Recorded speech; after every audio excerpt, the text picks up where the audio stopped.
Okay, I am doing camera recording for the Silverline from 20 later 3D Santa Monica. I push the camera for check the line after the hydrojetting.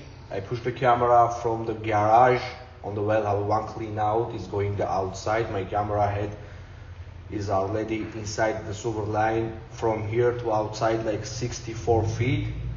I have a pull back for check the line.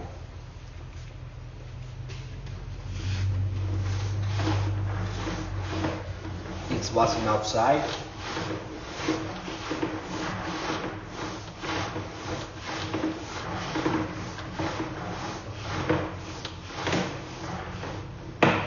The water is a little bit stay right here, but it's okay. I don't see any roots or something like that.